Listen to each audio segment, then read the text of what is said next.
విడాకుల తర్వాత హీరోయిన్ సమంత సినిమాలకు దూరం అయింది.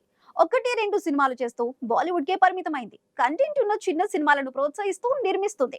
తాజాగా శామ్ ఇంట్రెస్టింగ్ కామెంట్స్ చేసింది.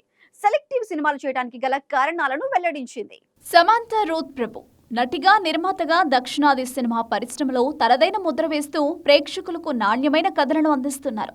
తాజాగా సమంత ఓ ఇంటర్వ్యూలో తన కెరియర్, ఆరోగ్యం, సోషల్ మీడియా, భవిష్యత్ ప్రాజెక్టుల గురించి ఆసక్తికరమైన విషయాలను పంచుకున్నారు. సమంత తన 15 ఏళ్ల సినీ ప్రస్థానంలో సంఖ్య కంటే నాణ్యతకు ప్రాధాన్యం ఇస్తున్నట్లు తెలిపారు. సినిమాల సంఖ్య కంటే ఎంత మంచి చిత్రాలు తీశామనేది ముఖ్యం. గతంతో పోలిస్తే నాలో చాలా మార్పు వచ్చింది. ఫిట్నెస్, సినిమాలపై దృష్టి సమానంగా పెడుతున్నా. నా మనసుకు దగ్గరైన కథలతోనే ప్రేక్షకుల ముందుకు వస్తున్నానని ఆమె అంది. గతంలో ఒకేసారి బహుళ ప్రాజెక్టులలో పనిచేసిన సమంత ఇప్పుడు శారీరక, మానసిక ఆరోగ్యానికి ప్రాధాన్యమిస్తూ తక్కువ కానీ నాణ్యమైన ప్రాజెక్టులను ఎంచుకుంటున్నట్లు వెల్లడించింది. ఒకేసారి 5 సినిమాలు చేయను. నా శరీరం చెప్పేది వినడం నేర్చుకున్నా. ప్రాజెక్టుల సంఖ్య తగ్గినా వాటి నాణ్యత పెరుగుతుందని సమంత స్పష్టం చేశారు. సోషల్ మీడియాలో ఎప్పుడూ యాక్టివ్గా ఉండే సమంత అక్కడ వచ్చే ప్రశంసలు, విమర్శలను సమతుల్యంగా స్వీకరించాలని నమ్ముతారు. సామాజిక మాధ్యమాల్లో నిజాయితీగా ఉండడానికి ప్రయత్నిస్తా.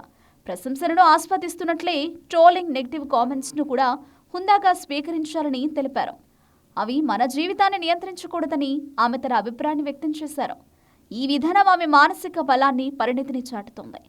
ప్రస్తుతం Samantha Rakt Brahmand, the bloody Kingdom అనే పీరియాడిక్ డ్రామాలో నటిస్తున్నారు. ప్రముఖ దర్శకద్వయం రాజన్ డీకే ఈ చిత్రాన్ని తెరకెక్కిస్తున్నారు. ఈ సిరీస్లో ఆదిత్య రాయ్ కపూర్, అలీ ఫజల్ కీలక పాత్రలోకి నటిస్తున్నారు. ఈ ప్రాజెక్ట్ ఆమె నిర్మాణ సంస్థ ఎంటర్టైన్మెంట్ బ్యానర్ కింద రూపొందుతోంది. ఈ సిరీస్ భారీ స్థాయిలో రూపొందుతూ పాన్ ఇండియా స్థాయిలో ప్రేక్షకులను ఆకర్షించేలా ఉండనుంది. సమంత నటనతో పాటు నిర్మాణంలోనూ చూపిస్తున్న చొరవ ఆమెను ఇండస్ట్రీలో ప్రత్యేకంగా నిలబెడుతోంది. ఈ సిరీస్ 2026లో విడుదల కానుంది. సమంత ఇంటర్వ్యూలో తన కెరియర్, వ్యక్తిగత జీవితంలో సమతుల్యత మరియు నాణ్యమైన కథల పట్ల తన అభిరుచిని స్పష్టం చేస్తూ అభిమానులను మరోసారి ఆకట్టుకుంటున్నారు.